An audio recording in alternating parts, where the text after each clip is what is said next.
Kuri gahunda y'uyu munsi hateganyijwe ingingo ebyiri. Iya mbere ni ukugezwaho no gufata umwanzuro kuri raporo ya Komisiyo ya Politiki n'Imiyoborere ku isuzumwa rya raporo y'ibikorwa by'Urwego rw'Umuvunyi by'umwaka wa 2021 na gahunda y'ibikorwa by'umwaka w'ibihumbi 2021-2022. Ingingo ya kabiri ni ukwemeza inyandiko mvugo z'inama z'inteko rusange ya Sena zo mu gihembwe cya mbere gisanzwe cya Sena cy'umwaka wa 2021-2022. Banyakubahwa, nagira ngo duhere ku ngingo ya mbere ijyanye no kugezwaho no gufata umwanzuro kuri raporo ya Komisiyo ya Politiki n'Imiyoborere nk'uko twari tumaze kubivuga.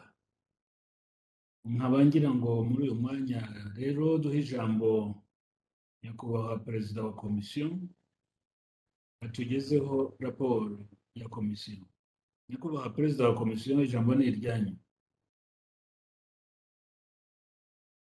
Murakoze nyakubahwa Perezida wa Sena wa Komisiyo ya Politiki n'Imiyoborere umwanya kugira ngo igeze ku nteko rusange raporo yayo ku isuzumwa rya raporo y'ibikorwa by'Urwego rw'Umuvunyi y'umwaka wa 2020-2021 ndetse na gahunda y'ibikorwa y'umwaka wa 2021-2022.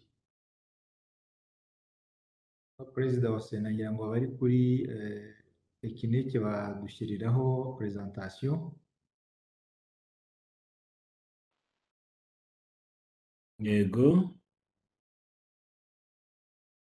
Okay. Murakoze nyakubahwa Perezida wa Sena, banyakubahwa Visi Perezida, banyakubahwa Senateri. Mu kwezi kwa 10 Komisiyo ya Politiki n'Imiyoborere yasuzumye iyi raporo y'Urwego rw'Umuvunyi.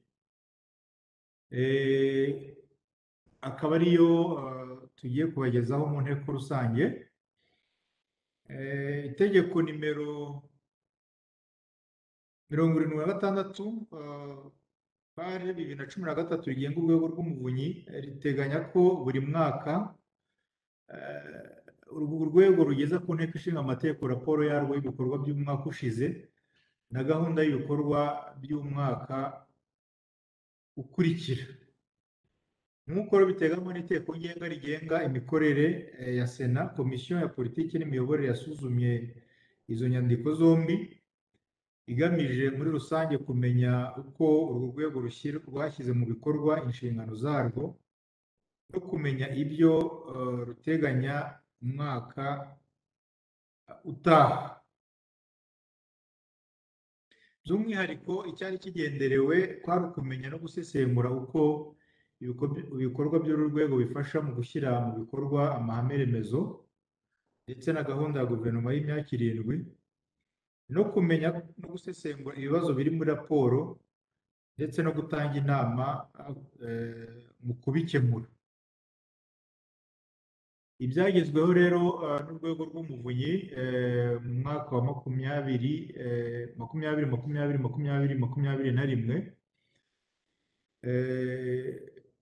nk'uko bigaragara muri raporo y'ibikorwa by'uru rwego, ibyakozwe byose bikubiye mu ngingo zikurikira. Next. Hari gukumira akarengane na ruswa. Muri ibi hateguwe irushanwa ry'indirimbo zirimo ubutumwa bwo kurwanya ruswa n'akarengane hifashishijwe ikoranabuhanga, kandi hakozwe ibikorwa bitandukanye by'ubukangurambaga kuri ruswa n'akarengane, radiyo na televiziyo, kuko byakoresheje ikoranabuhanga kuko kubera icyorezo cya COVID nk'uko tubizi. Hakozwe kandi ubukangurambaga ku itegeko ngenga rigena imyitwarire y'abayobozi n'itegeko ryerekeye kubona amakuru, ndetse hahuguwe n'urubyiruko rungana n'abantu 305 rwibumbiye mu matsinda yo gukumira no kurwanya akarengane na ruswa za anti-corruption clubs. Hakozwe kandi kurwanya akarengane. Mu byerekeranye no kurwanya akarengane, urwego rw'umuvunyi rwakiriye ibibazo bigera kuri 852. muri byo 449 byarakemutse, 377 byashyikirijwe inzego ngo zibikurikirane, 26 urwego rw'umuvunyi ruracyabikurikirana kuko ibyinshi byagiye biza umwaka ujya kurangira igihe raporo yari imaze gutegurwa. Hakozwe kandi ubuvugizi ku bibazo bifite umwihariko kandi bireba abaturage benshi, harimo ibibazo by'abimuriwe mu cyanya cy'inganda cya Gikondo, ibibazo by'abubatse ibyumba by'amashuri n'abatanze ibikoresho batinze kwishyurwa ndetse n'ibindi. Hanyuma habaye no gusubirishamo imanza ku mpamvu z'akarengane, aho urwego rw'umuvunyi rugaragaza ko rwasesenguye imanza zigera ku kigereranyo cya 95%. Ku birebana no kurwanya ruswa ndetse n'akarengane, inama ngishwanama zo kurwanya ruswa n'akarengane ku rwego rw'igihugu, inama yateranye inshuro zigera kuri 3, ifata imyanzuro igamije kuvanaho ibyuho bya ruswa mu nzego zitandukanye, ndetse n'inama ngishwanama zo kurwanya ruswa n'akarengane ku rwego rw'akarere zagiye ziterana ndetse zitanga raporo. Urwego rukatugaragariza ko izitaratanze raporo uko bikwiye zagiye zishyikirizwa uturere zirimo, twagiye dushyikirizwa Minaroki kugira ngo iduhwiture. Ibindi bikorwa by'urwego rw'umuvunyi byagaragariye mu kugira inama inzego za leta n'iz'abikorera kugira ngo imikorere yazo irusheho kunogera abaturage, aho urwego rwakoze igenzura muri gahunda mbonezamikurire y'abana bato, rukora igenzura mu kigega cya leta cyo gushyigikira no gutera inkunga abatishoboye barokotse Jenoside yakorewe Abatutsi. Icyo gihe cyari ikigega cyihariye kikiriho kitari cyavanwaho, ndetse n'amashuri abanza n'ayisumbuye. Hari n'ibigo 10 byahawe inama ku birebana no kunoza imikorere. Izo nama urwego rw'umuvunyi rukagaragaza ko zashyizwe mu bikorwa ku kigero cya 77%. Urwego rw'umuvunyi kandi rwakiriye runagenzura inyandiko z'imenyekanishamutungo, aho rugaragaza ko 99.7% by'abagombaga kumenyekanisha umutungo bawumenyekanishije. Rwakiye kandi inyandiko zigaragaza imitungo y'imitwe ya politiki no kugenzura uko iyo mitungo yabonetse n'uko yakoreshejwe, rikagaragaza ko hakiriwe ibitabo by'umutungo w'imitwe ya politiki 11 yemewe mu Rwanda. Ni ukuvuga ngo imitwe yose ya politiki yagaragaje, yamuritse ibitabo by'imitungo yayo. Hanyuma hagenzurwa ndetse n'inkomoko y'iyo mitungo. Urwego rw'umuvunyi rukagaragaza ko mu mitwe ya politiki, hari imitwe ya politiki mike hagaragayemo kutuzuza neza ibitabo by'ibaruramari, kandi imitwe ya politiki ikaba yarasabwe kubikosora. Next, uko komisiyo ibona ibyagezweho n'urwego rw'umuvunyi. Komisiyo yasanze ibyakozwe n'urwego rw'umuvunyi bishyira mu bikorwa inshingano urwo rwego ruhabwa n'itegeko ndetse rishya. Ngira ngo twagomba kwibutsa ko itegeko rigenga urwego rw'umuvunyi rukora igenzura rwagenderaga ku itegeko ryariho mbere, ariko ubu ngubu twakwibutsa inteko rusange ko itegeko ry'umuvunyi ryahinduwe. Ubu ngubu itegeko ry'umuvunyi, urwego rw'umuvunyi rugendera ku itegeko rishya ryatangajwe mu mwaka ushize. Komisiyo rero isanga inzitizi nke urwo rwego rw'umuvunyi rwagaragaje rwahuye nazo, harimo imyanya y'imirimo itarashyirwamo abakozi, inyubako urwego rw'umuvunyi rukoreramo ishaje kandi nto ugereranyije n'umubare w'abakozi. Izi nzitizi rero urwego rw'umuvunyi rwagaragaje, komisiyo yasanze zitarasubije inyuma ibyo urwego rw'umuvunyi rumaze kugeraho, kuko bimwe na bimwe no muri ibibazo bigenda bikemuka. Ariko komisiyo igasanga urwego rw'umuvunyi rukwiye gukomeza kuganira n'izindi nzego ku nzitizi zagaragajwe, cyane cyane izirebana n'inyubako urwego rukoreramo ishaje kandi nto, ndetse n'inzitizi zirebana no kuba abakozi, urwego rufite abakozi bake, hanyuma hakareba ingamba zafatwa kugira ngo izo nzitizi zikurweho.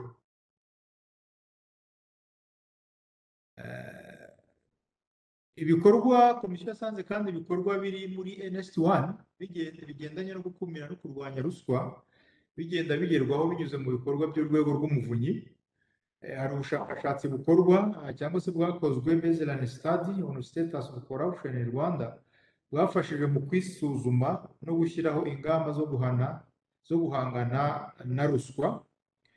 Hari amahugurwa yihariye ahabwa abashinzwe gukurikirana amadosiye y'abakekwaho icyaha cya ruswa no kunyereza umutungo w'igihugu, ndetse hashyizwe gushyira imbaraga mu kugaruza umutungo w'abahamwe n'ibyaha byo kunyereza no kwangiza umutungo wa leta, ku buryo igipimo kikava kuri 90% kikagera kuri 90%, ngira ngo harimo ikosa kivuye kuri 44, nubwo hakiri abikuraho imitungo. Urwego rw'umuvunyi rwagaragaje ko hari abantu bajya bigwizaho imitungo ariko ugasanga bayanditse ku bandi bantu cyangwa bakayikuraho, bikaba imbogamizi, ariko biragaragara ko urwego rw'umuvunyi rugenda rushyira imbaraga cyane muri ya gahunda yo kugaruza imitungo y'abantu bayigwijeho. Komisiyo yasanze kandi ibikorwa by'urwego rw'umuvunyi byarafashije mu ishyirwa mu bikorwa ry'amahame remezo, cyane cyane ihame remezo yo kubaka leta igendera ku mategeko, aho urwego rw'umuvunyi rugenda rurenganura abaturage barenganijwe n'inzego, kandi rukaba rufasha abaturage gusubirishamo imanza igihe hari akarengane. Rwagiye runafasha abanyamakuru n'abandi bantu ku giti cyabo kubona amakuru. Ibyo byose bikaba ari inkingi z'iri hame ryo kubaka leta igendera ku mategeko. Ndetse hari n'ihame ryo kubaka leta iharanira imibereho myiza y'abaturage, aho urwego rw'umuvunyi naho ibikorwa byarwo byagiye bifasha mu gushyira mu bikorwa iri hame, nko gusesengura inyandiko z'imenyekanishamutungo hagamijwe gucunga neza umutungo wa leta, kugenzura imikorere y'inzego harimo n'ikoreshwa ry'umutungo wazo hagamijwe gucunga neza ibya rubanda, gukora igenzura kuri gahunda mbonezamikurire y'abana bato, cyane cyane gahunda ya Shisha Kibondo na gahunda yo guha abana amata. Ibi byose bigamije mu gushyira mu bikorwa cyangwa se mu iyubahirizwa ry'iri hame ryo kubaka leta igendera iharanira imibereho myiza y'abaturage. Next. Isesengura. Komisiyo yasesenguye kandi uburyo bwihariye ibibazo bimwe na bimwe byagaragaye muri raporo. Komisiyo isesengura ibibazo bibiri. Next. Ikibazo cyerekeranye n'abimbuwe mu cyanya cy'inganda cya Gikondo, ndetse n'ibibazo bigaragara muri gahunda yo guha amata abana bato ndetse na Shisha Kibondo. Mu byerekeranye n'iki kibazo, komisiyo cy'abimuwe mu cyanya cy'inganda cya Gikondo, komisiyo yaragisesenguye kugira ngo irebe uko giteye, kuko cyari cyagaragajwe muri raporo y'umuvunyi. Mu by'ukuri nyakubahwa perezida wa sena, imiterere y'iki kibazo iteye itya: itegeko ngenga ryo muri 2005 ryavuguruwe muri 2018 rigena uburyo bwo kurengera, kubungabunga no guteza imbere ibidukikije mu Rwanda, ribuza kubaka mu bishanga no ku nkengero zabyo muri metero 20 uvuye ku nkombe. Muri 2010 hagiyeho iteka rya minisitiri rigena rishyiraho imbago z'ibishanga. Iryo teka rero riza no kugena ko icyanya cy'inganda cya Gikondo, iryo teka ryashyiragaho urutonde rw'ibishanga, hanyuma riza no kuri urwo rutonde hagaragaraho n'icyanya cy'inganda cya Gikondo nacyo gishyirwa ku rutonde rw'ibishanga. Ingaruka zabaye izihe rero? Ingaruka z'iryo teka kwari uko ibikorwa byose byari muri icyo cyanya bisenywa. Gusenya ibikorwa byari muri icyo cyanya hakurikijwe amategeko. Muri ibyo bikorwa rero harimo birumvikana n'inganda.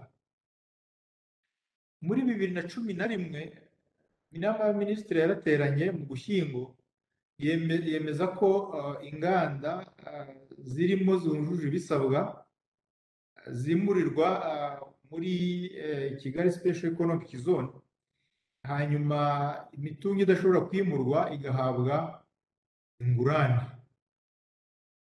Muri rusange ibyarebwaga n'imitungo yari muri iki cyanya yari imitungo nako yaberwaga n'iki cyemezo cyo gusenya byari muri kiriya cyanya, yari imitungo 86, harimo inganda n'indi mitungo urebye byari bikubiye mu bice cyangwa se mu byiciro bikurikira. Hari icyiciro cya mbere cyari kigizwe n'imitungo 11 igizwe n'inganda zari zujuje ibisabwa zanahawe n'ingurane mu nyubako nshya cyangwa mu nyubako nshya zari muri Kigali Economic Zone i Masoro. Hari imitungo yari igize icyiciro cya kabiri, ni imitungo 39 igizwe n'inganda zitagombaga kwimurwa ndetse n'indi mitungo n'izindi nyubako zitimuriwe muri Kigali Economic Zone ariko zahawe ingurane y'amafaranga yose mu ngengo y'imari y'umwaka wa 2018-2019.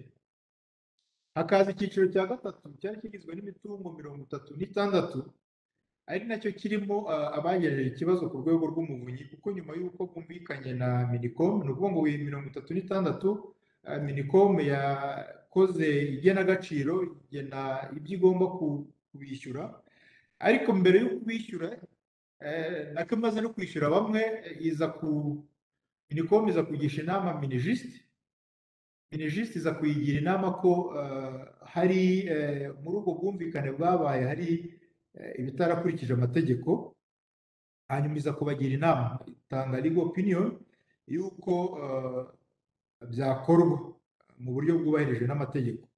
Muri izo nama rero zatanzwe na Minijust zari ziteye ku buryo bukurikira: hari abaturage bafite inyandiko z'inkondabutaka, ibyo bita titre de propriété. Minijust yatangaga inama ko abo ngabo bashobora guhabwa ingurane ihwanye n'agaciro k'ubutaka n'ibiri hejuru yabo, ariko abadafite za titre de propriété Minijust igatanga inama ko ntacyo bahabwa. Ariko ikavuga iti abaturage bafite inyandiko badafite inyandiko z'inkondabutaka ariko bafite amasezerano abemera gukoresha ubwo butaka, ibyangombwa byo kubushyiraho inyubako aribyo bita lease titles, Minijust igatanga inama ko bakwiye guhabwa ingurane y'ibikorwa bashyize hejuru y'ubwo butaka kuko baba barabushyizeho bahawe ibyangombwa.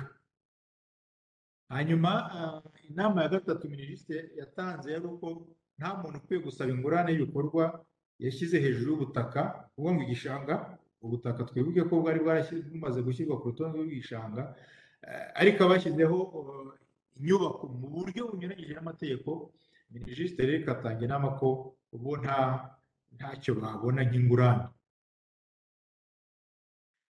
Mu mitungo 36 twavuze yari igize igice cya gatatu, 11 yujuje ibisabwa yahawe igice cya mbere cy'amafaranga gihwanye na 40% yishyuwe mu ngengo y'imari ya 2019-2020.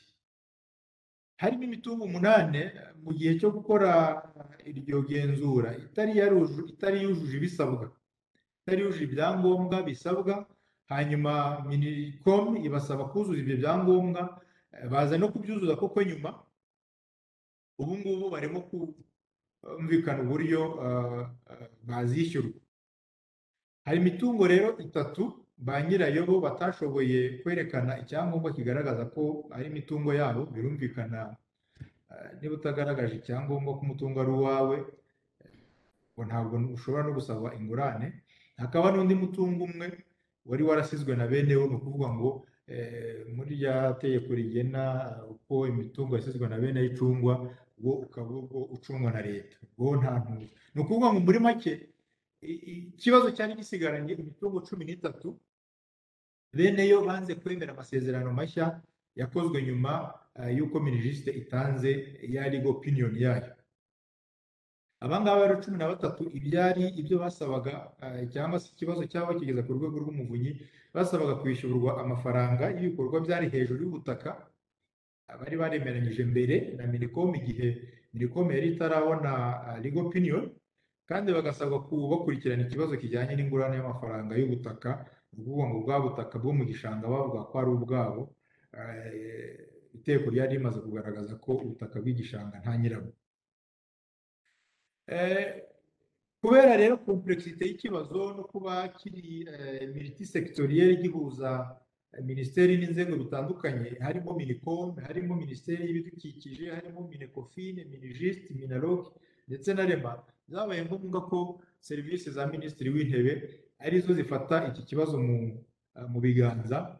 Ubu ngubu kikaba kirimo kuganirwaho kugira ngo gishakirwe umuti utunganye. Nyakubahwa Perezida wa Sena, ngira ngo iyi niyo status ya nyuma cyangwa se ya vuba y'iki kibazo. Ikibazo kiri muri serivisi za minisitiri w'intebe, kirimo kiraganirwaho n'izi nzego ndetse n'abo kireba kugira ngo gifatirwe umwanzuro, gishakirwe igisubizo hatabayemo akarengane ku ruhande urwo ari rwo rwose. Komisiyo rero isanga kuba Minisiteri y'Ubucuruzi n'Inganda yari yagiranye amasezerano n'abari bafite ibikorwa mu cyanya cyahariwe inganda cya Gikondo bijyanye n'ingurane bagomba guhabwa, nyuma amasezerano akaza guhinduka. Byaratewe n'uko amasezerano ya mbere bari baragiranye birumvikana yari atubahirije itegeko. Komisiyo rero igasanga ko nubwo iki kibazo gihari, Minicom igaragaza ko cyarangije gushyikirizwa serivisi za minisitiri w'intebe, kikaba kirimo kuganirwaho hagamije kureba uko cyakemurwa burundu, hagafatwa umurongo rusange wo gukemura iki kibazo cy'abantu bimuwe ndetse n'abandi bimuwe mu bishanga bagaragaje iki kibazo, kigakemuka ntawe bihombeyemo cyangwa ntawe birenganiyemo. Komisiyo rero yashimye uko hari byinshi byakozwe, murumva kuva ku mitungo 86 hakaba hasigaye 13, kandi nabyo bikaba bifitwe n'inzego zibishinzwe. Komisiyo yasanze yarabishimye kandi ishima n'uburyo kirimo gukurikiranwa mu murongo mwiza, bikaba bitanga n'icyizere ko ibizavamo bizaba bifasha abarebwa n'ikibazo bose. Zirashima kandi ko serivisi za minisitiri w'intebe iki kibazo zakigize icyazo, byerekana ndetse n'uburemere ya guverinoma yahaye iki kibazo. Komisiyo izakomeza gukurikirana uko kizagenda gikemurwa. Ikibazo cya kabiri komisiyo yasuzumye mu buryo bw'umwihariko ni ibibazo bigaragara muri gahunda mbonezamikurire y'abana. Nyakubahwa Perezida wa Sena, mu rwego rwo guhangana n'ikibazo cy'imirire mibi, hashyizweho gahunda mbonezamikurire y'abana. Iyi gahunda ikaba ikubiyemo serivisi zitandukanye, zirimo gahunda yo gutanga ifu ya shisha kibondo, harimo na gahunda yo guha abana bato amata, abana bafite ikibazo cy'imirire mibi. Mu igenzura ryakozwe kuri izi gahunda yo guha abana amata, ryagaragaje ko harimo ibibazo bitandukanye, harimo ikibazo cy'amata apfunyikwa muri za ambaraje zitabugenewe, bityo bikaba byatuma ashobora kunyerezwa cyangwa se kugurishwa.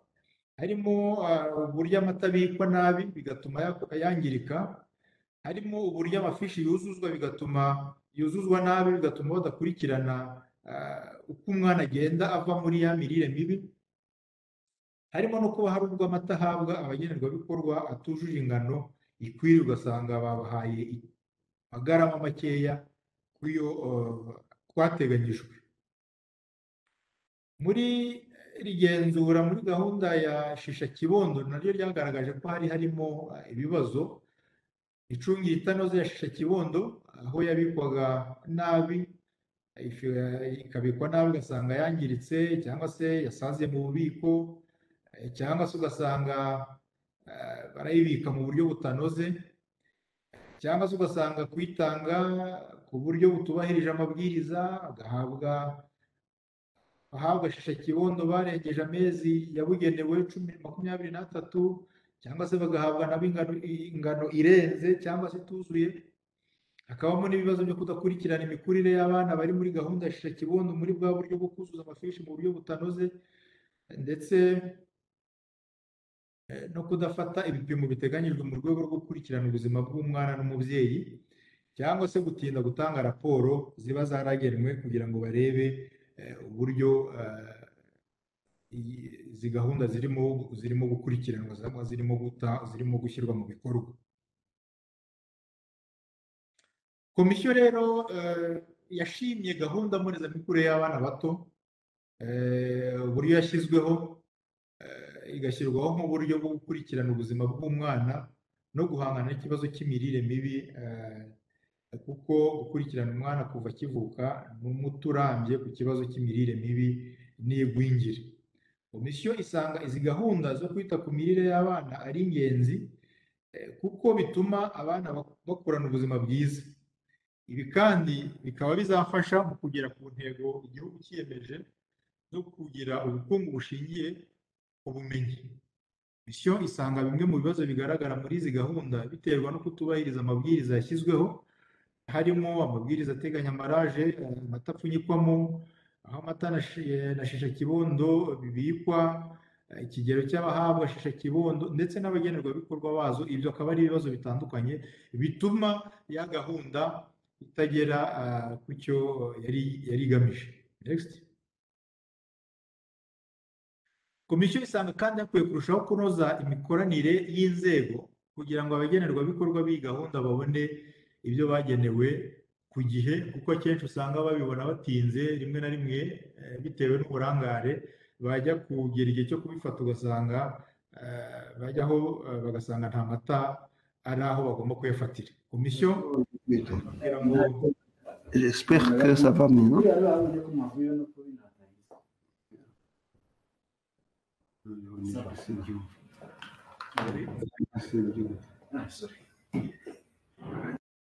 Abasenateri batuderanije bavugira mu wundi bose babereke, abadafite ijambo bafunge mikoro.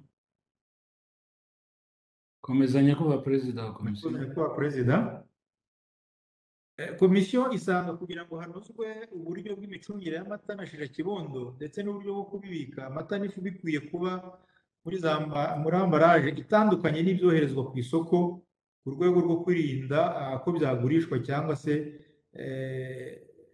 bikaba byanyerezwa. Bigomba kandi kujya muri ambaraje zituma bishobora kubikwa neza mu rwego rwo kurinda cyangwa se kwirinda ko byakwangirika. Bityo kandi isanga abakora ibinyuranyije n'amabwiriza ariho bakwiye kujya babibazwa, abagaragaweho amakosa bagakurikiranwa. Abagenerwabikorwa nabo bakwiye kugira uruhare mu micungire n'imitangire y'aya mata ndetse na shishakibondo. Komisiyo isanga ibitabo bigaragaza imikurire y'umwana bikwiye kuzuzwa uko bikwiye, imikurire y'umwana igakurikiranwa neza kugira ngo intego z'iyi gahunda igerweho nk'uko yagenwe. Gahunda y'ibikorwa by'urwego rw'umuvunyi y'umwaka wa 2021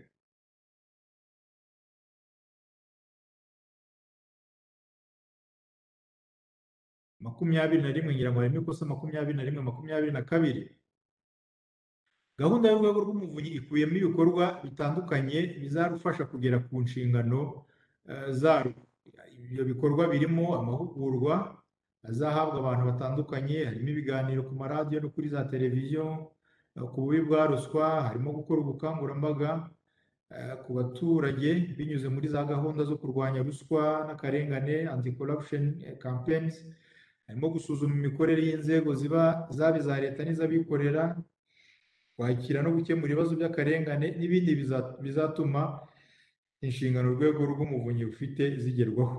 Komisiyo rero igasanga iyi gahunda izafasha urwego rw'umuvunyi kuzuza neza inshingano zarwo no gushyira mu bikorwa amahame remezo ndetse na gahunda ya guverinoma y'imyaka 7 bizakomeza gufasha kandi mu gukumira no kurwanya ruswa n'akarengane. Dusoza, nyakubahwa perezida wa sena, komisiyo ya politiki n'imiyoborere irashima ko ibyagezweho n'uru rwego rw'umuvunyi ndetse n'ibiteganyijwe bishyira mu bikorwa inshingano urwo rwego ruhabwa n'itegeko rirugenga. Komisiyo isanga kandi imbaraga urwego rw'umuvunyi rukomeje gushyira mu kurangiza inshingano zayo bizakomeza gufasha mu gushyira mu bikorwa amahame remezo leta y'u Rwanda yiyemeje kugenderaho ndetse n'ibipimo leta yiyemeje muri gahunda ya guverinoma y'imyaka 7, cyane cyane ibirebana no kurwanya ruswa n'akarengane. Gusa komisiyo isanga ibibazo bigaragara muri gahunda mbonezamikurire y'abana bato byagaragajwe muri raporo bikwiye kwitabwaho by'umwihariko.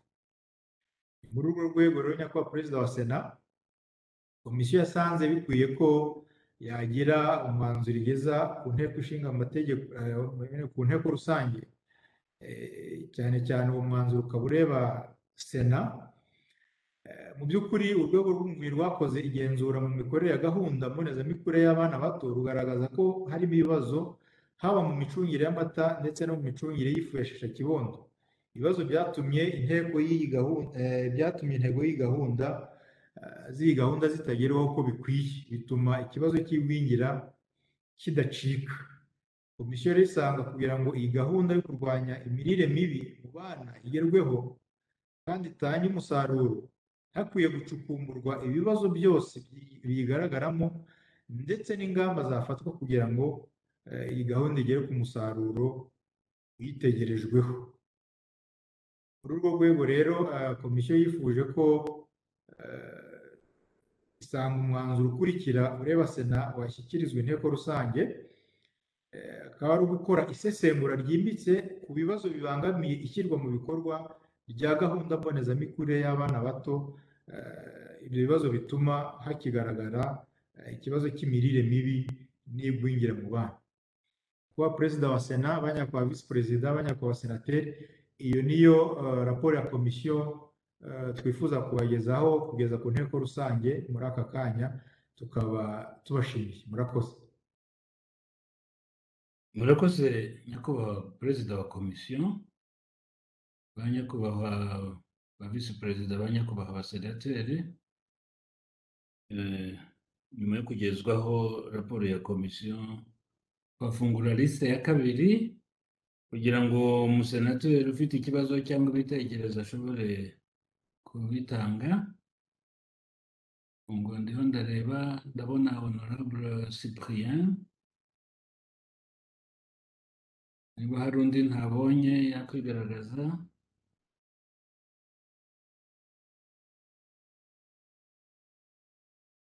Nagira ngo mbamenyeshe ko ubu turi abasenateri 22. Honorable Niyomugabo niwe wiyandikishije kuri liste ya kabiri. Tumuhe ijambo. Nyakubahwa senateri, ijambo ni iryanyu. Hari n'abandi nyakubahwa perezida. Ntabwo nababonye haba ku ntoki cyangwa kuri chat. Mumbabarire. Nabafasha. Hari honorable Nkusi. Honorable Nkusi. Yes. Honorable Havugimana. Honorable Havugimana. Tumva na honorable Adri Umuhire. Honorable Adri. Okay. Mumbabarire, kuri screen yanjye ubu ndabona abasenateri 5 gusa.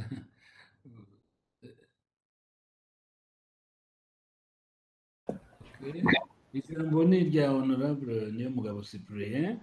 Murakoze nyakubahwa perezida wa sena kumpa ijambo kugira ngo ngire icyo mvuga kuri iyi raporo nziza tugejejweho na komisiyo ya politiki n'imiyoborere, raporo y'urwego rw'umuvunyi.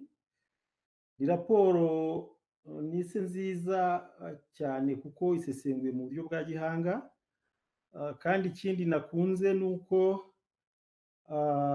bagiye bayisesengura, bagiye bahuza n'ibiteganywa muri gahunda y'imbaturabukungu NS1, ndetse bita no ku mahame remezo cyane cyane leta kubaka leta igendera ku mategeko. Ibyo rero byanshimishije kuko iyo ureba mu rwego rw'ubukungu usanga mu by'ukuri hateganyijwe neza ko hagomba kubakwa imijyi n'icyaro hubahirizwa ibidukikije.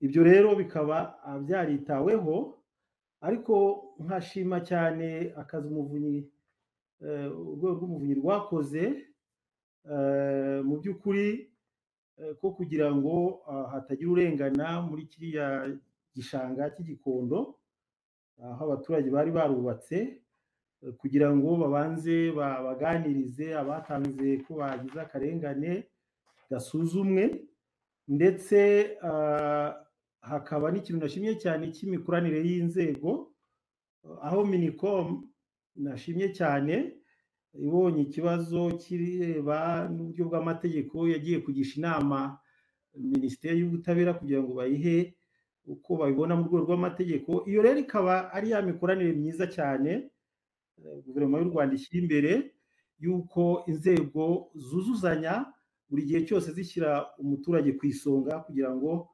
hatagira icyabisoba yenda akagira akarengane abona kamubaho. Icyo rero nagishimye cyane. Ikindi cyanshimishije ni uko ugiye kureba mu nkingi ya NS1 y'imiyoborere usanga rwose ibi ngibi byakozwe biteganyijwe nk'uko nabo babigaragaje, ndetse uburyo bw'imikoranire y'inzego n'ubwuzuzanye bw'inzego kugira ngo umuturage agerweho n'ibimugenerwa kandi ibyo byubahirizwe, kuba byaragiye muri serivisi za Minisiteri y'Intebe kugira ngo inzego zose zibihurireho, ni ya gahunda nziza cyane yo gushima guverinoma y'u Rwanda yo kugendera ku mategeko ariko no gushyira umuturage ku isonga. Ikindi nakunze ni umuco buri gihe cyose nyakubahwa Perezida wa Repubulika ahora yigisha abanyarwanda wo kugisha inama. Mwagiye mubona inzira zose zo kugenda bagisha inama kugira ngo umuturage atarengana. Ibi rero nyakubahwa Perezida wa Sena, iyo urebye neza ziriya nganda zivuye Igikondo zikaza aho zagenewe mu cyanya cyahariwe inganda Masoro, uburyo umujyi wa Kigali watangiye kuba mwiza n'ibindi bikorwa bikorwa mu minsi yashize, mwumvise ukuntu umujyi wa Kigali wabaye umujyi wa mbere mu mijyi myiza. Nkumva rero ari ibintu byo kwishimira. Nyakubahwa Perezida wa Sena, nicyo urashaka kuvuga. Murakoze cyane. Murakoze nyakubahwa Senateri. Ijambo rikurikiye ni irya Honorable Nkusi. Murakoze nyakubahwa Perezida wa Sena ko mumpaye ijambo. Ndashima raporo komisiyo ya politiki yakoze kuri raporo y'umuvunyi, cyane cyane n'ibitekerezo bagiye batugezaho, ariko nshaka kubaza kugira ngo twumve yenda impamvu ibibazo bimwe bikunda, kuko hari ibibazo bavuze biriya bya zone industrielle byahagaze, byatangiye muri 2011 cyangwa na 12 ariko bitararangira. Nyakubahwa Perezida wa Sena, itegeko rijyanye n'ibidukikije muri 2005 byavugaga ko nta kubaka nyine ibishanga n'ibyegereye ari ubwo butaka ari ubwa leta. Iryo tegeko ryasaga naho ryimuye abantu bafite inyubako cyangwa ibikorwa mu bishanga. Iteka rya Minisitiri ryerekanye ibishanga ibyo ari byo. Ni ukuvuga ngo abo bantu bari bafite bagombaga kwimurwa bagahabwa ibyo bakwiriye. Nibaza impamvu hagiye muri ziriya kategori ya 3, kandi mu mategeko y'ubutaka twemera yuko n'abari babisanganywe ku buryo bwa gakondo, ku buryo nabo bagombaga kurebwaho, kuko ibyo bikorwa babishyiraho bari bakurikije yenda ikibazo bari bakurikije uko abantu bakseda, ukuntu abantu bagera mu gutunga ubutaka. Nkibaza impamvu byagize icyo gihe kinini cyo kugira ngo bagere kuri ya mwanzuro cyangwa bagere no kuri za negociation, kandi deje ubwabyo na Minisiteri y'Ubutabera yerekanye ko ibintu byagomba kugenda. Aho babikoraga mbere amategeko bari bazi kugira ngo ibintu bitinde. Icyo ni icyo kibazo nashaka kuvuga, kuko niba byaranabaye hari n'ahandi bizagaragara, cyane cyane ku nkombe z'imigezi no ku nkombe z'ibiyaga, haba ari abantu bari bafite imitungo muri metero 50 ariko babyambuwe kubera yuko iryo tegeko ryaje. Hagombye rero uburyo bareba muri rusange kugira ngo abo bantu bashobore kuba nabo babendamiza bagasubira muri za duwa zabo. Icyo gihe hari kimwe. Hanyuma hari ni ibisobanuro nshaka kumenya k'uyu ikibazo cy'amata. Mwatubwiye cyane cyane ikibazo cya ambaraje. Hari aho numvise ambaraje yuko muporopoza yuko ambaraje zijyamo zigombye kuba zitandukanye n'izigurishwa, ariko noneho mukavuga na ambaraje ugoye kugira ngo ibintu bizamara igihe. aba supplier abatanga ayo mata mbonezamibu bakoresha muri ambaraje z'isu standard.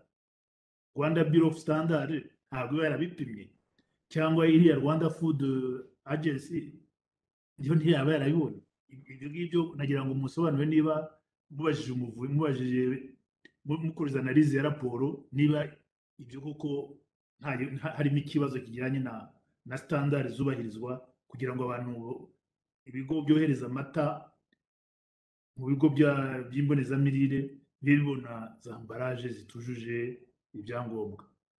Hanyuma muri raporo yanyu hari ikindi nabonye, ni imanza zitinda kurangira. Ariko ba perezida, imanza zitinda kurangira nabonye ari ikibazo kuko birareba ubutabera. Iyo umuntu yagize ikibazo akagira litije, iyo urubanza rwaciwe, kurangiza nabyo ni process igomba kurangira. Kugira ngo mbaze komisiyo ibona gute, hakorwa iki kugira ngo wongeye ku by'umuvunyi yakoze kugira ngo icyo kibazo kuko kibonerwe igisubizo. Murakoze nyakubahwa perezida. Murakoze nyakubahwa senateri. Ijambo rikurikiye ni irya honorable Havugimana, ariko nagira ngo nongere ko hari umusenateri tutari twabonye, honorable Twahirwa André, nawe twamwanditse kuri liste ya kabiri, nagira ngo twamwimye ijambo. Honorable Havugimana.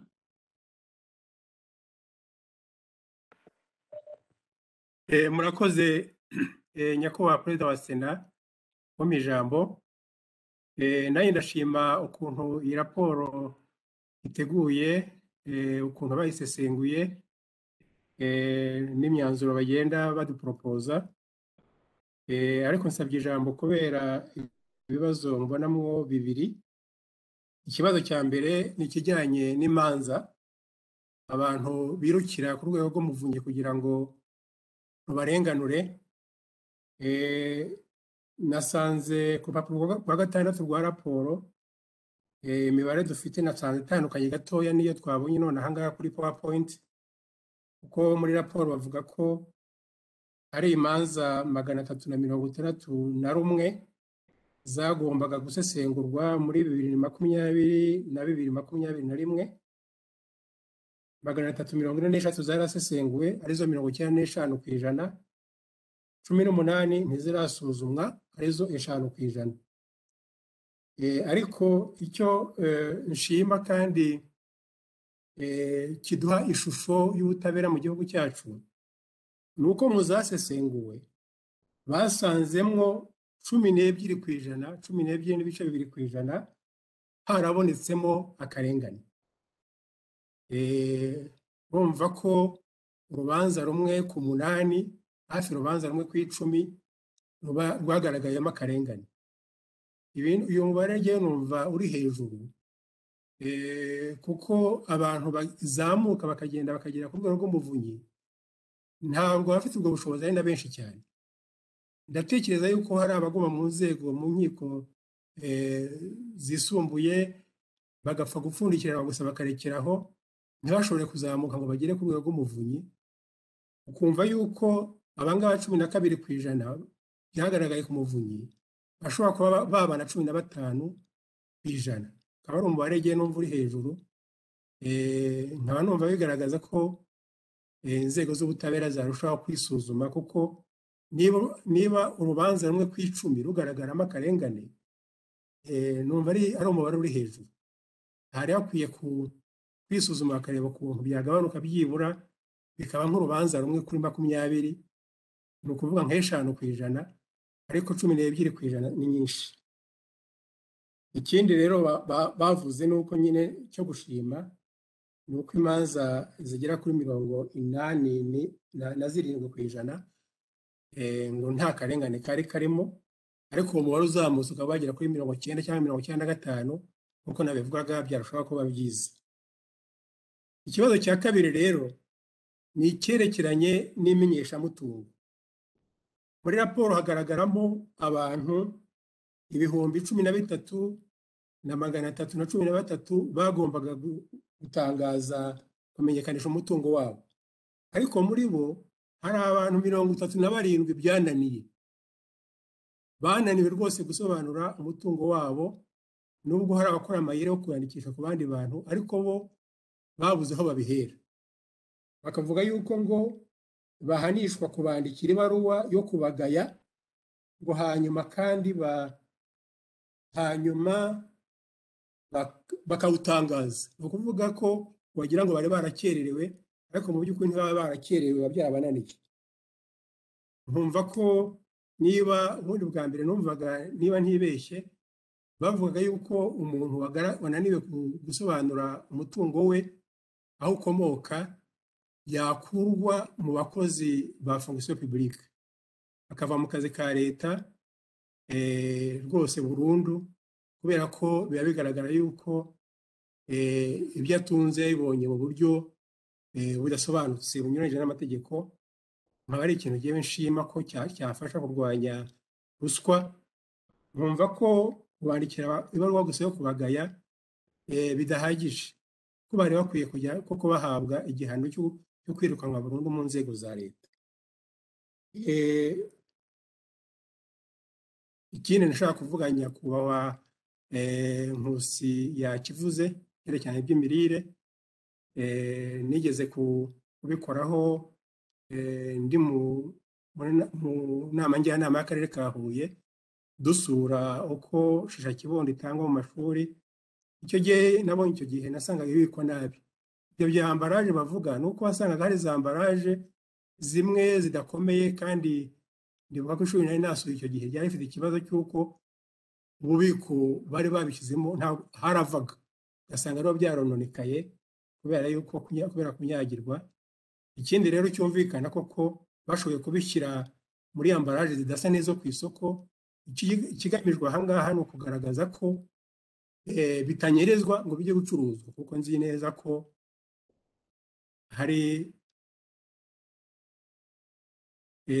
hariho abantu muri icyo gihe, muri 2018 aho ngaho mu karere ka Huye, hari abantu bakurikiranwagaho kuba barabigurishije.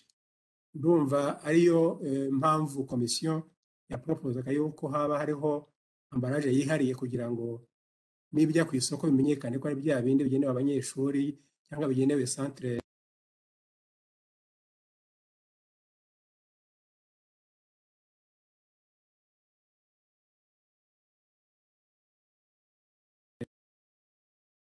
Menye nakomeje kuvuga mutanyumva, bigize gucika gatoya. Yego, komeza urangize. Yego, navuga kuri kiriya kibazo cy'imirire mibi. Navuga ko ari amata shisha kibondo byatangwaga hari abantu babinyerezaga. Ariyo mpamvu nashimye ko komisiyo yaporopozaga yuko zajya zishyirwa muri ambaraje yihariye ku buryo bimenyekana, ntibishobore kuba byagurishwa, kubera ko hari abantu bari barabigizemo amakosa yo kubinyereza, ku buryo ahubwo hari n'abo byakurikiranye bikagera mu nkiko. Ibindi navugaga bwa mbere ngira ngo mwabyumvise, navuze ku manza no kumenyesha umutungo. Murakoze cyane. Murakoze nyakubahwa senateri. Senateri ukurikiyeho ni Honorable Umuhire Adrien. Murakoze nyakubahwa perezida wa sena kumva ijambo. Ndatangira nshimira komisiyo ya politike n'imiyoborere kuri raporo nziza batugejejeho, raporo itugaragariza uburyo urwego rw'umuvunyi rwashyize mu bikorwa inshingano yabo, ariko banatugaragarije uburyo ibikorwa urwego rw'umuvunyi bifasha gushyirwa amahame kuri raporo nziza batugejejeho hari ibibazo nibajije. Ku bibazo bigaragara, icya mbere ni ku bibazo bigaragara muri gahunda mbonezamikurire y'abana bato. Mu by'ukuri duhereye ku byagaragajwe n'iyi raporo, ariko duhereye no ku byagaragajwe na raporo batugejejeho ubushize y'urwego rw'igihugu rushinzwe imiyoborere, biragaragara ko hakenewe icukumburwa ryimbitse ryo kumenya uko iki kibazo giteye, kuko ikigaragara ni uko guverinoma y'u Rwanda yashyize imbaraga nyinshi kugira ngo umwana w'umunyarwanda akure neza, kugira ngo tugire umunyarwanda ufite ubuzima bwiza, ariko ikigaragara ni uko nyine ibi byashyizweho bidashyirwa mu bikorwa. Ariko nagize impungenge cyane ntasubiye mu byo abandi bavuze, aho banatugaragarije ko n'ibitabo buzuza bigaragaza imikurire y'umwana bituzuzwa neza, kandi ahangaha tuzi yuko binuzuzwa n'abantu babihuguriwe. Nkibaza niba babikora nkana, babikora babishaka. Nibajije impamvu yatuma batabyuzuza neza, bintera gutuma mvuga ngo iki kibazo gikeneye gucukumburwa byimbitse. Nkaba rwose nza no kubivuga nshyigikiye umwanzuro baduporopoje. Ikibazo cya kabiri nshaka kubaza komisiyo, naho bavuze ko mu igenzura urwego rw'umuvunyi bakora bagatanga n'imyanzuro, hari aho bagira inama inzego zitandukanye, inama zijyanye no kunoza imikorere, ariko wareba uburyo izo nama zishyirwa mu bikorwa ku kigero cya 77%. Ni ukuvuga ngo izo nzego ziba zagiriwe inama babikora ku rugero rwa 77%. Ahangaha nagira ngo mbaze komisiyo, ese kubera iki izi nzego zidashyira mu bikorwa inama ziba zagiriwe n'urwego rw'umuvunyi kugira ngo bakemure n'ibibazo baba bafite? Ahangaha baza kunsobanurira kurushaho kugira ngo yenda ndusheho kubyumva. Ndabashimiye nyakubahwa perezida, n'ibyo bibazo nari mfite. murakoze nyakubahwa senateri. Ijambo rikurikiye ni irya honorable Twahirwa. Nyakubahwa senateri, ijambo ni iryanyu. Perezida wa Sena kumpa ijambo, mfite akabazo ka wifi igenda icegagurikaho ndi muri hoteli, sinzi ko kuzakoranya ko rikangire vuba. Murakoze kumpa ijambo kugira ngo banze nshimire komisiyo kuri iyi raporo tugejeje, ikoze neza cyane rwose, twigiyemo byinshi. Mfite ibibazo nka bitatu nabaza. Icya mbere ni uko baduhaye ukuntu byagiye bigabanuka cyangwa byiyongera, cyane cyane bigabanuka, nicyo navuga.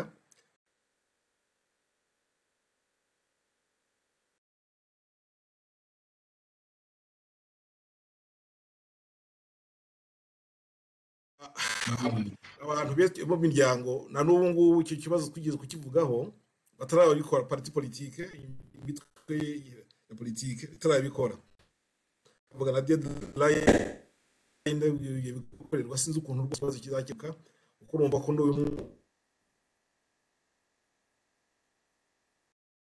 tubigaruka ari uko twafashe umwanzuro.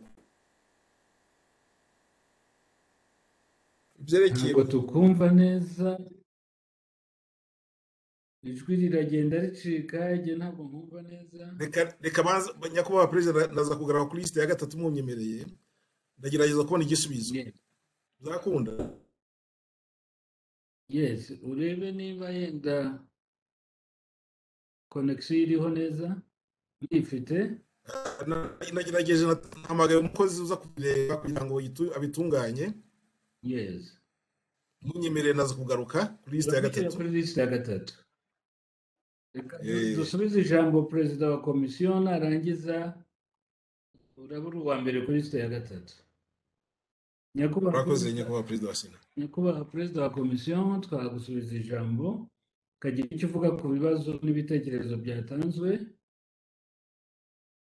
Murakoze nyakubahwa perezida wa Sena kudusubiza ijambo kugira ngo tugire icyo tuvuga ku bitekerezo n'ibibazo byatanzwe. tunashimira ba honorable bafashe ijambo bashima hafi ya bose bashima raporo. Duhereye kuri honorable Cyprien turamushimira cyane ko yashimye raporo yagejejwe ku nteko rusange, ndetse anashima n'urwego rw'umuvunyi arebye ibikorwa urwego rw'umuvunyi rwagezeho, bishyira mu bikorwa gahunda zitandukanye, gahunda ya guverinoma y'imyaka 7, ndetse usanga bininjira no mu iyubahirizwa ry'amahame remezo, ndetse yanashimye n'umuco mwiza inzego zacu zagiye zikorana, umuco wo kuganira, umuco wo kugisha inama. Urebye process cyane cyane ubwo yavuga kuri kiriya kibazo, nta kibazo kihari rero honorable Cyprien yabajije, turamushimira cyane ku bitekerezo byiza yatanze, n'uburyo yashimye ari ibyakozwe na komisiyo, ari n'ibyakozwe n'inzego zitandukanye, ari urwego rw'umuvunyi ndetse n'inzego zindi zagaragaye muri iyi raporo. Honorable Nkusi nawe turamushima ko yashimye raporo, ariko akibaza ati ese iki kibazo cya Gikondo abagikoze kuva muri 2005 ko itegeko ritemeraga ko abantu bubaka mu bishanga cyangwa se babigira ibyabo, ngira ngo harimo abatuyemo cyangwa se ababaye mu bishanga kuva kera na mbere ya 2005, ariko badafite, bamwe bafite ibyangombwa bibemerera ko ibyo bishanga byaba ibyabo, ubwo butaka bafite, harimo n'abatabifite. Ngira ngo ni nayo mpamvu mu nama minijisite yagiye yagaragaje ko abafite ibyangombwa ari iby'ubutaka za titre de propriété, ari n'ibyangombwa by'ibyubatse kuri ubwo butaka, abo ngabo bahabwa ingurane rwose ku buryo budateye ikibazo. Ikibazo cyabaye abadafite icyangombwa cy'inkondabutaka titre de propriété, ariko bakaba bafite n'abafite bya byangombwa tugira byo gukodesha ubutaka, nabo nta kibazo bafite. Ikibazo ngira ngo cyabaye kuba Minicom yaragiye muri kiriya kibazo, ngira ngo nacyo ni ikibazo honorable yabajije, ese nta mategeko bari bazi. Ndatekereza ko ngira ngo hashobora kuba harabayemo kumva ko bayazi cyangwa se kumva ko nta bibazo bizaba, ariko nyuma ikibazo kikaza gusanga nyine hari amategeko yirengagijwe. Ngira ngo icyiza ni uko aho baboneye ko amategeko yirengagijwe cyangwa se yarenzweho babikosoye. Ibyo rero nibyo gukosora nibyo byatumye havukana kiriya kibazo cya bariya 13 bari basigaye, kuko bo mu igenagaciro buri shya rigendeye kuri ya nama minisiteri yari yatanze,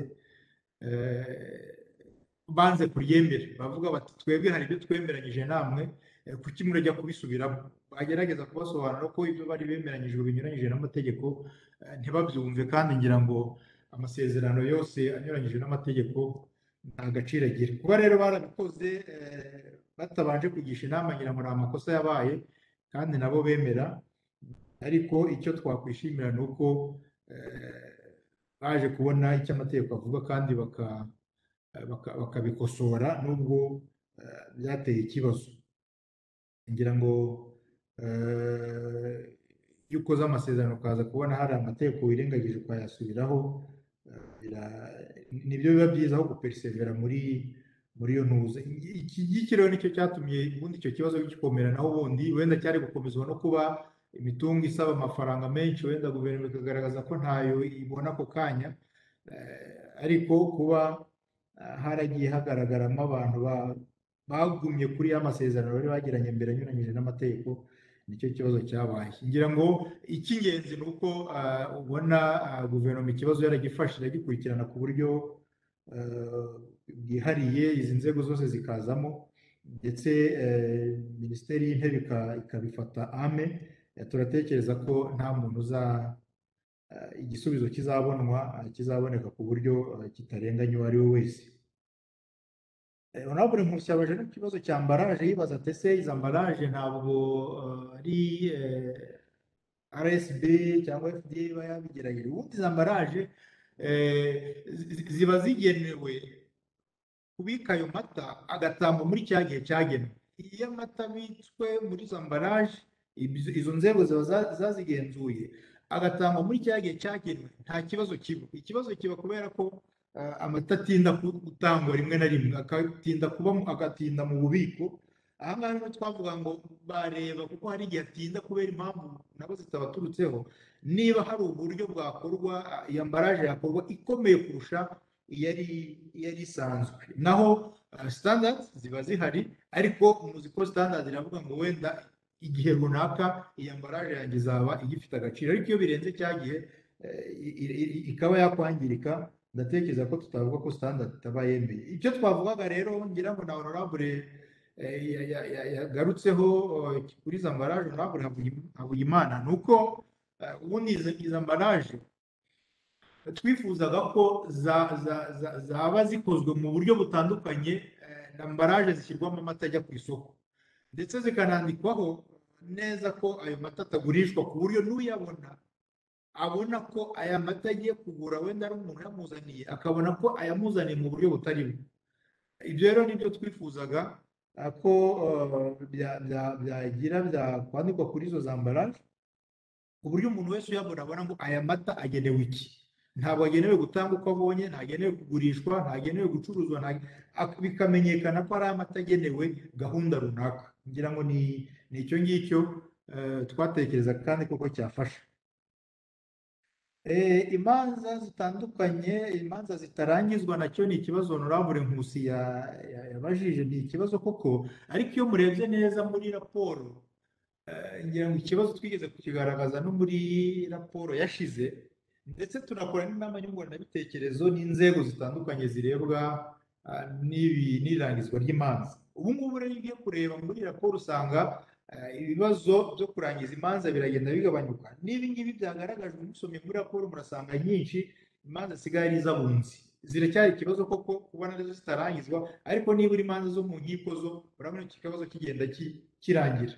Izi manza rero 11% 11% twavugaga muri raporo batugaragarije ko ari imanza z'abunzi, kandi nazo zirarangizwa rimwe na rimwe ugasanga zarangijwe nabi. Ngira ngo nicyo kibazo ugasanga ugiye kururangiza ararurangiza binyuranyije n'uko umwanzuro uteye. Birumvikana hazamo babahesha b'inkiko bataraba umwuga, rimwe na rimwe badasoma neza ngo bumve umwanzuro uko uteye, ariko tukizera ko buhoro buhoro iki kibazo nacyo kizarangira. Nk'uko nabivugaga, imanza zo mu nkiko zitarangiza twagiye twabiganiyeho, ndetse imyanzuro irafatwa. Ubu ngubu birabona ko biri mu nzira nziza. Ntekereza ko n'izi 11 nazo abantu nibakomeza gukurikirana nazo zizagera ku buryo zizarangizwa. Ngira ngo nibyo na honorable Havugimana nacyo icyo kibazo yakibajije. Ku kibazo bya honorable Havugimana nanone yabajije ibyerekeranye n'imanza zirimo akarengane. Nibyo koko ku imanza 12 honorable yavuze, ni ikibazo 12 aba ari nyinshi, ariko uko inzira ikozwe ni uko umuvunyi asesengura imanza runaka aba yashyikirijwe. Muri izo manza akabonamo 12, uyu mwaka yabonyemo 12 zirimo akarengane. Izi manza yamaze kuzibona azishyikiriza ubugenzuzi bw'urukiko rw'ikirenga. Ubugenzuzi bw'urukiko rw'ikirenga nabwo rurongera rugasuzuma za manza 12 umuvunyi yazishyikirije ku ijana, 12% umuvunyi yazishyikirije. N'ubwo bugenzuzi nabwo bukongera bukagenzura ese koko izi manza 12 umuvunyi yavuze yasanzemo akarengane, nibyo koko ako karengane karimo. Akenshi ubwo ndabigendanisha na experience dufite, nuko akenshi usanga n'ubugenzuzi iyo bumaze gusesengura izo manza, hari ubwo usanga rwabonyemo nka 3% n'urugero, kuko ndibuka ko ubushize rwari rwabonyemo muri icyo gihe bari batanze imanza 42, ubugenzuzi bubonamo gusa 20 zirimo akarengane cyangwa 10 na zingahe. Birumvikana ko izi 12 umuvunyi aba yabonyemo ku ijana, umuvunyi aba yabonyemo akarengane, hari ubwo bigera mu ntuza inshuro nyinshi, bigera mu bugenzuzi bugasanga nta karengane karimo. Ugasanga wenda harimo nk'imanza 7, 6, 5 se zirimo akarengane ni ukuvuga ngo izi 12 zose ntabwo ari ziba zirimo akarengane ariko nizo zirimo akarengane nazo ni ikibazo nk'uko mwabivugaga ariko nyine niyo mpamvu urwego rwagiye kugira ngo ako karengane kaboneka gakosorwe kandi koko iyo kabonetse karakosorwa. Honorable Havugimana bajije nanone ku bihereranye n'imenyekanishamutungo 37 ni abantu batamenyekanishije umutungo ntabwo ari abantu bananiwe gusobanura inkomoko y'umutungo wabo. Ubundi kunanirwa gusobanura inkomoko y'umutungo wawe ni icyaha gikurikiranwa n'inzego zibishinzwe gukurikirana ibyaha ukabibazwa. Ariko aba ngaba 37 turimo kuvuga ni abantu batamenyekanishije umutungo bya biti dukora iyo umwaka urangiye kumenyekanisha umutungo wawe ku rwego rw'umuvunyi. Hari ubwo aba yarangaye, hari ubwo aba afite impamvu zitandukanye, ariko icyo gihe urwego rw'umuvunyi ruragenda rukamwibutsa, akenshi barabandikira kuki mutamenyekanishije, bagatanga warning nyabona itariki yo kumenyekanisha irageze mumenyekanije, none aba ngaba iyo tariki ikarangira batamenyekanishije, noneho nyuma bakaba bamenyekanisha ndetse bakanahabwa n'ibihano. Hari ubwo umuvunyi yandikira urwego baturukamo cyangwa bakoramo, aba bantu banze kumenyekanisha mubashakira ibihano, bakabashakira ibihano bakabandikira, ariko bakanabateka guhita bamenyekanisha. Bitandukanye rero no kunanirwa gusobanura inkomoko y'umutungo, cyo ni icyaha nk'uko mwabivugaga, iyo kigaragaye nyiracyo arabihanirwa. Ku bibazo rero mwavugaga, Honorable Havugimana avugaga byerekeranye na ambaraje, ngira ngo nabivuze, kandi nawe yashimye ko izo ambaraje zaba zitandukanye rwose n'izijya ku isoko, byafasha cyane, byatuma aya mata cyangwa se iyi fu itanyerezwa, kuko benshi bayinyereza kubera ko n'uyibona ashobora kuvuga ngo njye nayiguze kubera ko nabonaga nta kimbuza kuyigura. Ni ibyo ngibyo komisiyo yavugaga. Honorable André, ngira ngo ibibazo bye wenda turaza kubigaruka, ntabwo twashoboye kubyumva nk'uko yabisabye nyakubahwa perezida, wenda ubwo kuri lisiti ya 3 turaza kubasha kubisobanukirwa neza. Murakoze nyakubahwa perezida wa Sena.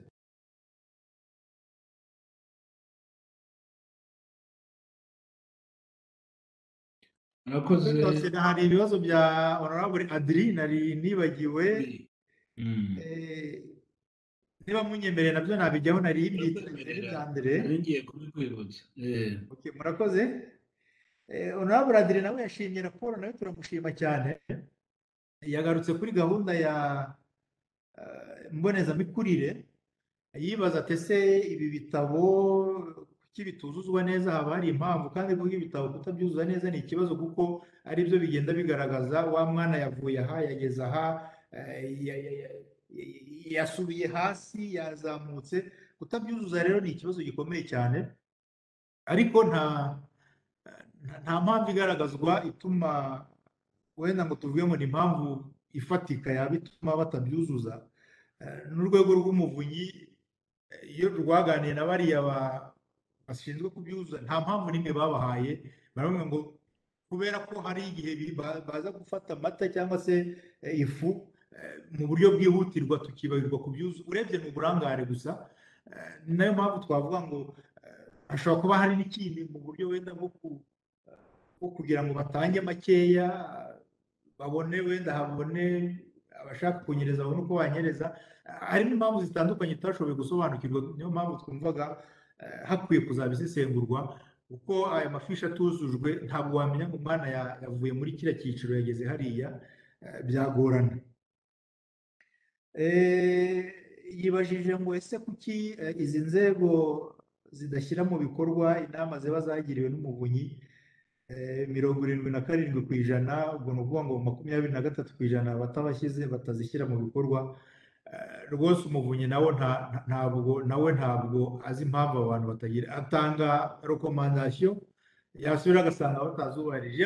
Nta mpamvu n'imwe bafite yo kutayubahiriza, kuko ni inama ziba zajyanywe nako zagiwe kugira ngo hanozwe imikorere ndetse hanirindwe n'akarengane na ruswa. Ibi ngibi rero ni hahandi urwego rw'umuvunyi rwakomeza kujya rusaba ndetse no guhabwa ububasha bwo kuba rwasabira ibihano inzego zimwe na zimwe, kandi kuko urwego rw'umuvunyi rurabikora, ariko mu by'ukuri nta mpamvu n'imwe igaragaza ituma izi nzego zidashyira mu bikorwa inama zagiriwe 100%. Ni nka bya bindi tubona muri raporo ya auditeri general usanga inama yatanze zagiwe ubona no kugira gito ugasanga ni nka 40 na kangahe, ukibaza impamvu bikakuyobera. N'ubundi ni ya mikorere mibi ni bwa burangare, ariko icyiza ni uko abantu bahuzaho bagakomeza bakabaza bakabasaba n'ubundi kuzishyiraho n'urwego rw'umuvunyi rwo rufite n'ubwo bubasha kuko bwasaba ibihano rukaba rwabisaba. Ndatekereza nyakubahwa perezida ari ibyo ngibyo, nibyo navuga ngo ibibazo bya honorable Andre byo ntitwabyumvise, wenda twaza kubyumva ubwo mwamwemereye kujya kuri site ya 3. Murakoze nyakubahwa perezida wa Sena. murakoze nyakubahwa perezida. Kuri lisite ya 3 birumvikana ubanza ni honorable Andre Twahirwa. Ndabona na honorable Ephraim. Honorable Ephraim. Nta wundi, ntawe twibagiwe. Honorable Emmanuel.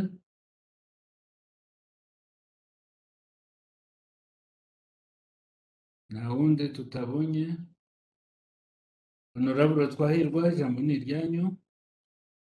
murakoze nyakubahwa perezida wa Sena gusubira ko ijambo. Nizeye ko munyumva neza noneho. Turakumva neza. Murakoze cyane. Nongere nshimire rwose iyi raporo, nshimire iyi raporo, nshimira abayikoze neza n'abayiduhaye neza. Nagira ngo hari ibibazo babajije abandi bagenzi banjye, ariko hashingaye nka 2 cyangwa 3. Uzi ko twigeze kwiga ikintu cyerekeye kugaragaza umutungo wa imitwe ya politike. Sinumva rero ukuntu iki kibazo kikiri mu nzira rwose. Ndumva cyaragomba kuba cyarakemutse, uzi ko bari bafite itariki ntarengwa bagomba kubikora. Ni ikibazo rwose kigomba kuva mu nzira. Sinumva ukuntu bigoye, twakizaho turakiganiraho, ngira ngo umwanzuro sinzi ko umwanzuro twawufasha, ariko ni ibintu twemeranyijweho ko bagomba kubikora vuba. Ikindi cyambere nashaka kuvuga rwose 99% nagira ngo 99.7% bagaragaje umutungo wabo. Ariko abo ngabo parti politique, imitwe ya politiki itabigaragaje, numva ari ikibazo kigomba kuva mu nzira rwose. Sinzi ukuntu zagenda, ariko kinguko mu nzira. Ikindi cya kabiri ni icyerekeye ingurane y'abantu bimuwe. Ni ikibazo twigize naho bigeze ku komisiyo, ngira ngo ni komisiyo nanone twakiganiriyeho. Amasinzi mu bintu twemenyejweho, ngira ngo sinza ko ari umwanzuro, nuko mbere yo kwimura abantu haba ikintu cyo cyakorwa mbere yo kwimura abantu bishobotse. Sinzi harwo byihutirwa, ariko rwose bishobotse mbere yo kwimura ikibazo cy'ingurane kigakemurwa. Sinzi rero ukuntu byakorwa nabyo, nicyo nabazaga. Icyanyuma ni icyerekeye iyi raporo, nyine raporo batugejejeho nako umuvunyi yatugejejeho, hanyuma na raporo ya Transparency International. Muzi ko Rwanda muri iyi myaka 3 ishize amanota yagiye agabanuka gatoya n'umwanya, ndetse bihura gute iyi raporo kuri ruswa, kuyerekera ruswa, umuntu bihura gute? Urumva ko ngira ngo yerekana ko twakoze amajyambere, twateye imbere. Raporo ya Transparency International ikavuga ko hari ibyo twatakaje, kuko ngira ngo twatakaje imyanya 3 cyangwa se amanota 3. Nibyo nashaka kubazanya ko perezida wa Sena. Murakoze kuba mwampaye ijambo. Murakoze nyakubahwa senateri. Ijambo rikurikiye ni rya honorable Kanyarukiga Ephraim. Ndabashimiye nyakubahwa perezida wa Sena kumpa umwanya.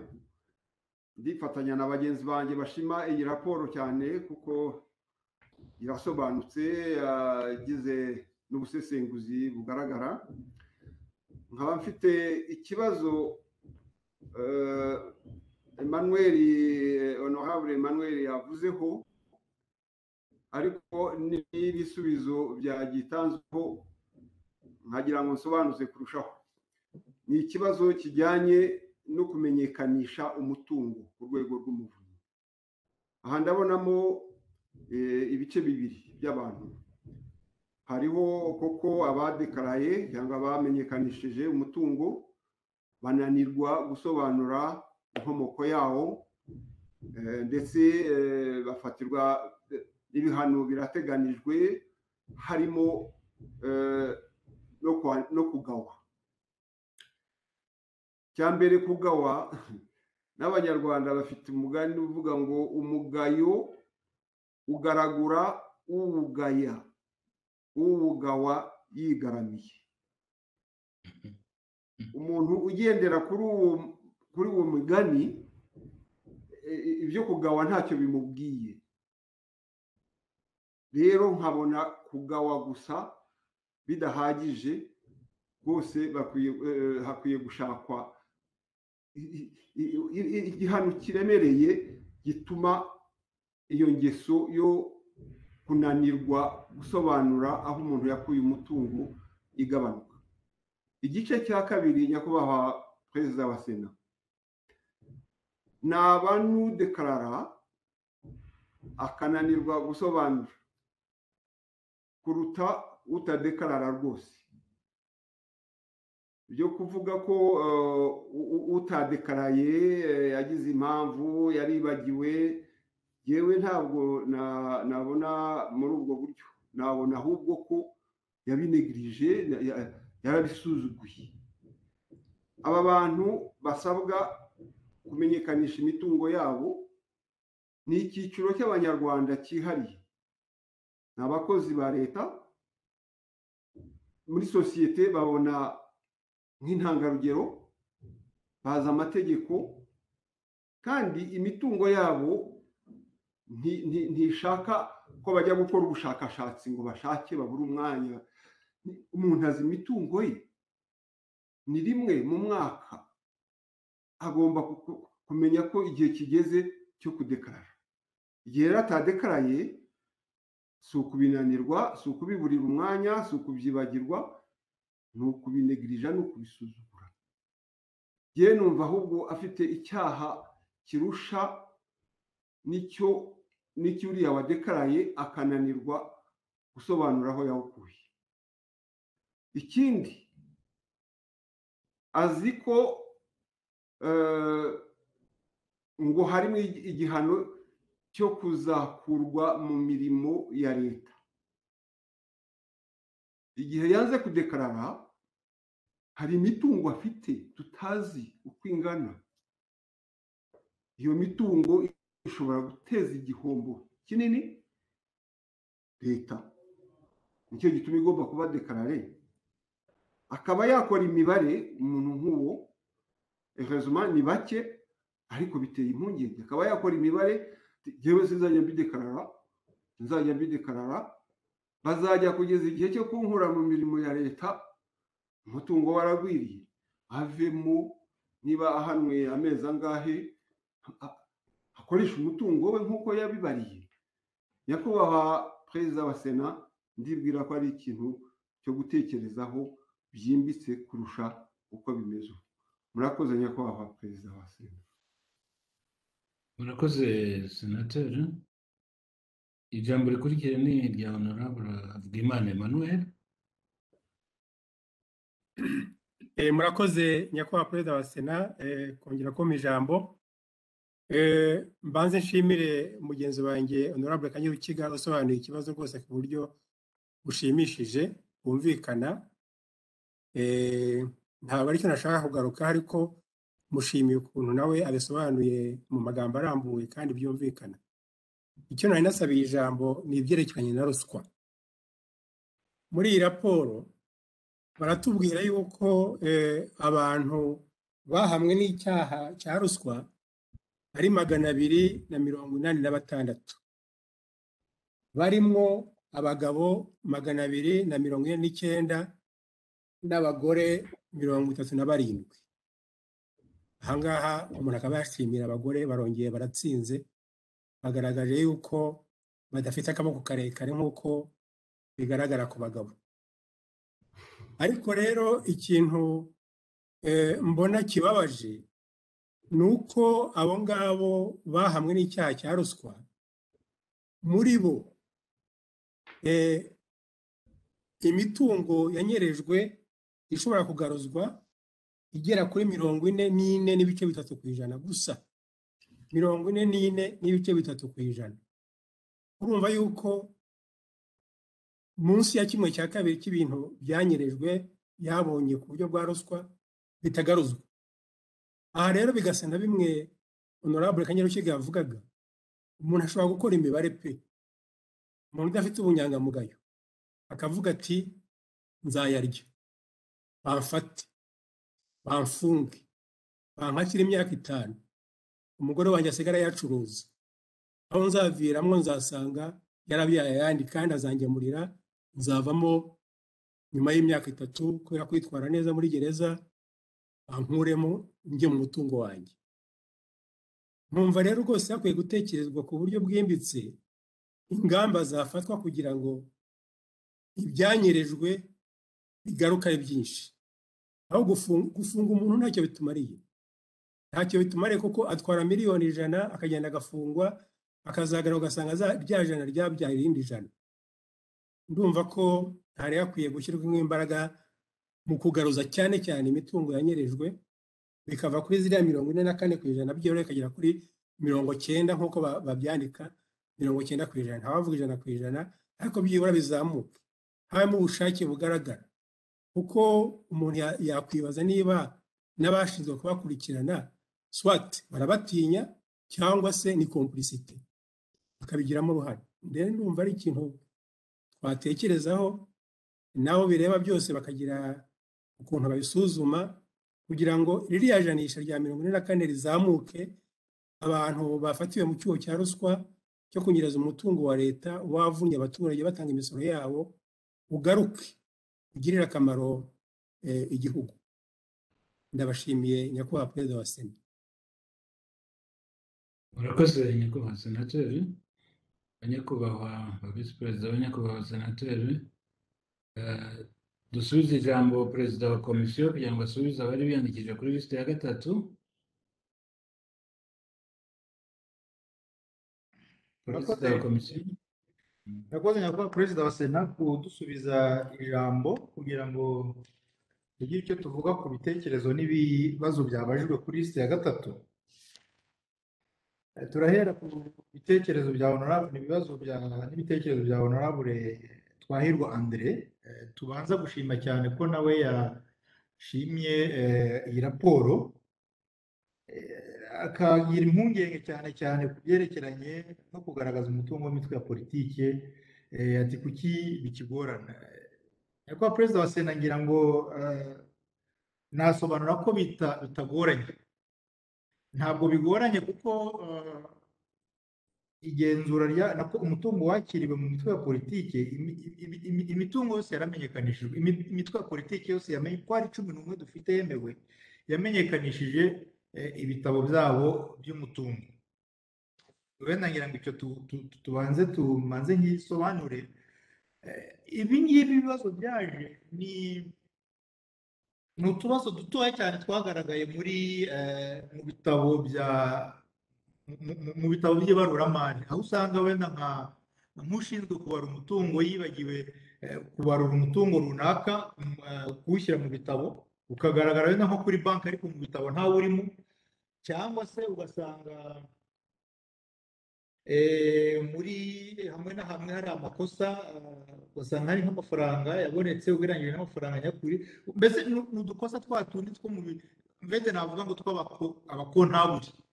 Ngira ngo birahura na igikorwa komisiyo yakoze ubushize cyo kuganira n'imitwe ya politike ku birebana na ziriya nzego zishinzwe gucunga umutungo, ku buryo tubona amakosa agaragara rwose atari ya makosa avuga ngo umutwe wa politiki wahishe umutungo wabo, wawugaragaje ariko bagasanga wenda mu myandikire ushinzwe kwandika umutungo, gushyira umutungo, kwinjiza umutungo mu mpapuro ntiyawinjizamo uko bikwiye. Ni udukosa nk'utwo ngutwo ku buryo rwose utavuga ko hari ikibazo gikomeye gihari cyatuma abantu bumva ko hari ikibazo gikomeye gihari. Ntacyo. Imitwe ya politiki yose bayagaragaje ibitabo byayo kandi bikagenzurwa.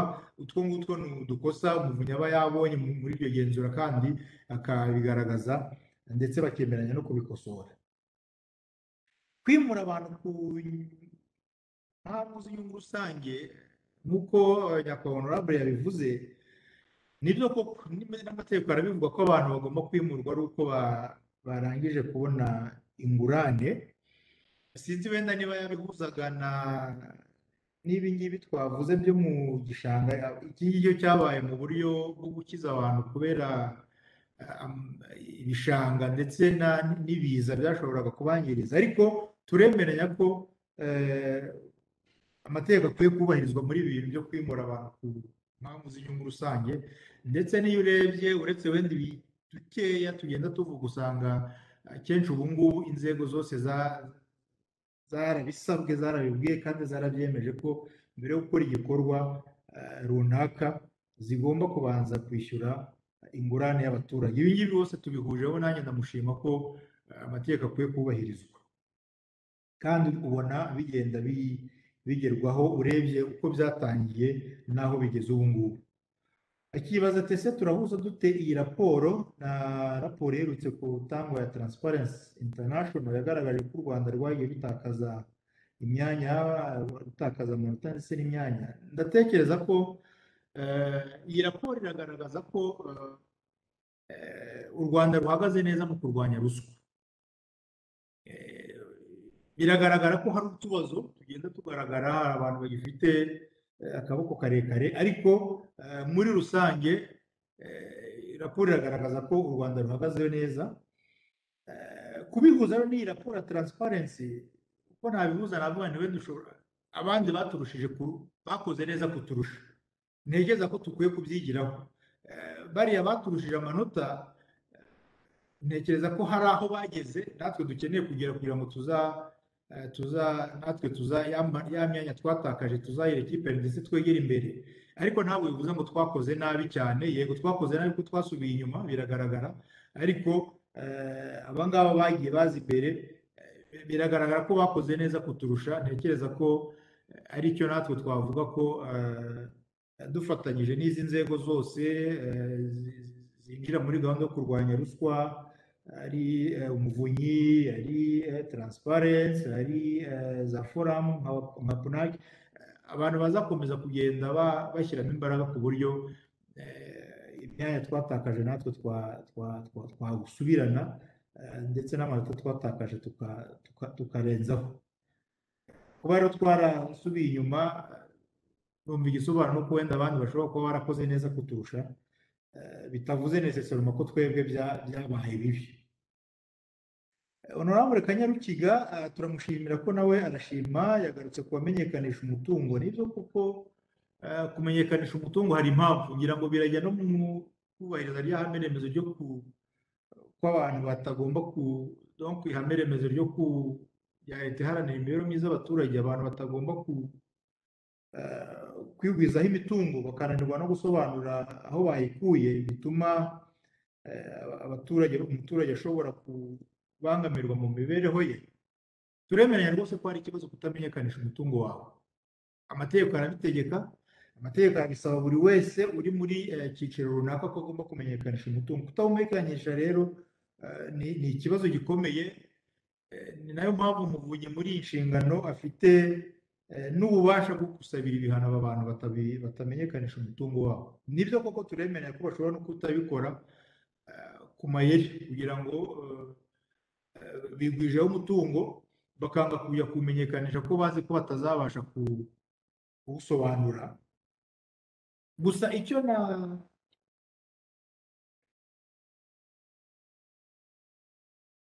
navuga ni uko nemeranya na honorable ko umuntu utakumenyekanisha umutungo akwiye kubihanirwa, kuko hari impamvu yagiyeho ndetse n'umusaruro warabonetse waragaragaye. Kutawumenyekanisha rero nanjye turemeranya rwose ko ari ikibazo gikomeye cyane.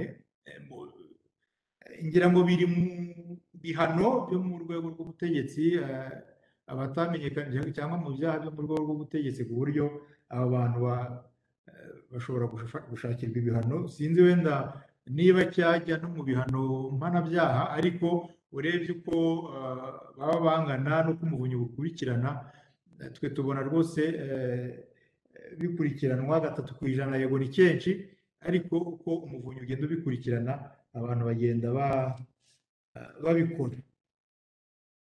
honorable Havugimana nawe yagarutse kuri iki kibazo, abanza gushima kuba mu bahamwe n'ibyaha bya ruswa abagore ari bakeya, kugira ngo turakwiye no gushishikariza n'abagabo gutera mu kirenge nabo bakaba bakeya. Ibyo byatuma na bya bindi honorable Ephraim yavugaga nabyo umutungo w'igihugu ucungwa neza uko bikwiye. Ariko yaje kwibaza ngo iyo abantu kugaruza umutungo, aba bantu bashobora gutwara umutungo anabigendereye, akavuga ngo ngiye kuwutwara hanyuma njye gufungwa, abanjye basigaye bawukoresha. Ndagira ngo nyakubahwa perezida nsobanure ko wenda babikoraga mu gihe cya kera, ubu ngubu biragoranye kuko itegeko rihana rikumira rigahana icyaha cya ruswa rirasobanutse kandi rirakakaye, rinarabuza abantu kujya muri ubwo buryo. Ko urawutwara nibyo ugafungwa, ariko iyo urebye ibihano bitangwa ukareba nuko ndetse nuko usabwa kuwugaruza. Ubundi kera hari ubwo mu mategeko batategekaga umucamanza gusaba kugaruza umutungo watwawe muri ubwo buryo, ariko ubu ngubu amategeko ategeka umucamanza kuba ubwe nta n'uwabisabye gutegeka ko umutungo wanyerejwe ugaruka.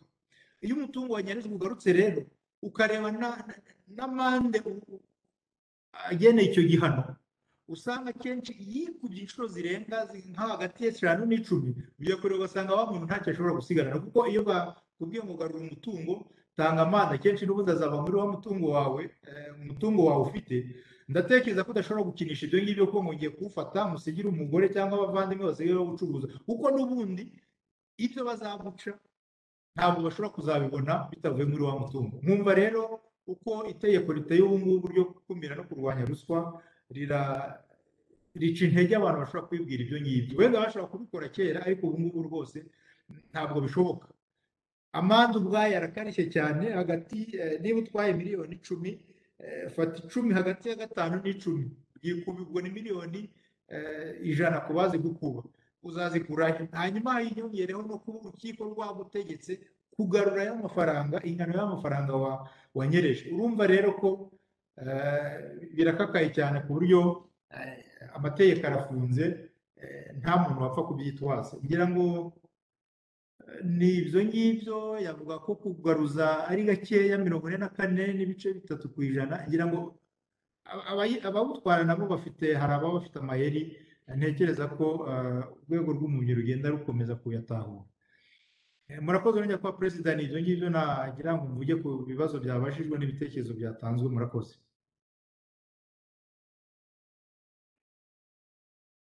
Murakoze nyakubahwa perezida wa komisiyo. Ba nyakubahwa, nyuma yo kumva ibisubizo byatanzwe kuri lisite ya 2 n'iya 3, igihe kirageze cyo kwemeza raporo. Iyi raporo twayemeza ku bwumvikane busesuye.